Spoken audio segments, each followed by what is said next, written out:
दोस्तों आज के समय में इजराइल के मिसाइल डिफेंस सिस्टम आयरन डोम को दुनिया का सबसे पावरफुल मिसाइल डिफेंस सिस्टम में से एक माना जाता है। लेकिन क्या आप जानते हैं जिस सिस्टम ने हजारों जानें बचाई उसे शुरुआत में इम्पॉसिबल और वास्टेज ऑफ मनी कहा गया था। आज की कहानी एक ऐसी सुरक्षा कवच की जो आसमान में ही खतरे को खत्म कर देता है। साल 2006 जब लेबनान में स्थित हिजबुल्लाह द्वारा 4000 से अधिक रॉकेट इजराइल की ओर दागे गए थे। हर दिन और हर रात लोग डर के साए में जी रहे थे। तब इजराइल की कंपनियां राफेल एडवांस डिफेंस सिस्टम और इजराइल एरोस्पेस इंडस्ट्री ने ठाना कि अब हमलों का जवाब टेक्नोलॉजी से ऑफेंसिव और डिफेंसिव दोनों तरीके से दिया जाएगा। और 2011 में जब पहली बार आसमान में उड़ती मिसाइल को हवा में ही मार गिराया गया, दुनिया हैरान रह गई। ये सिस्टम 3 स्टेप में काम करता है।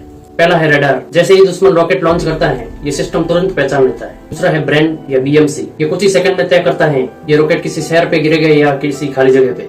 तीसरा इंटरसेप्टर। अगर कोई मिसाइल किसी शहर पे गिर रही होती है तो तामीर मिसाइल लॉन्च कर दी जाती है जो हवा में ही जाकर दुश्मन की मिसाइल को खत्म कर देती है। लेकिन अब ये सिस्टम सिर्फ जमीन तक ही सीमित नहीं है। इसका नेवल वर्जन सी डॉम है जो समुद्र में वारशिप पर तैनात रहता है। इस समंदर में 360 डिग्री सुरक्षा देता है और इजराइल के गैस प्लेटफॉर्म्स और जहाजों को खतरे से बचाता है। लेकिन किसी भी ताकत को पाने के लिए बहुत बड़ी कीमत चुकानी पड़ती है। हमास और हिजबुल्लाह की ओर से दागे जाने वाली मिसाइल बहुत कम कॉस्टली होते हैं, लेकिन इजराइल की ओर से इंटरसेप्ट करने वाली मिसाइल बहुत महंगी होती है। दुश्मन का एक रॉकेट 40 से 50 हजार और उसे गिराने वाली मिसाइल लगभग 50 लाख। यानी युद्ध सिर्फ ताकत का नहीं बल्कि पैसों का भी खेल है। और इसी समस्या का समाधान है आयरन बीम। ये एक मिसाइल नहीं बल्कि एक हाई एनर्जी लेजर होती है जिसमें एक शॉट की कीमत लगभग 400 से 500 रुपए के बीच में आती है, यानी चाय के एक कप की कीमत के बराबर। और इसकी स्पीड लाइट की स्पीड जितनी होती है और ये कभी खत्म नहीं होती। आज इजराइल ने आयरन डोम, सी डोम और आयरन बीम से एक ऐसा लेयर डिफेंस सिस्टम तैयार किया है जिसने युद्ध का तरीका ही बदल दिया। क्या लेजर टेक्नोलॉजी मिसाइलों का दौर खत्म कर देगी?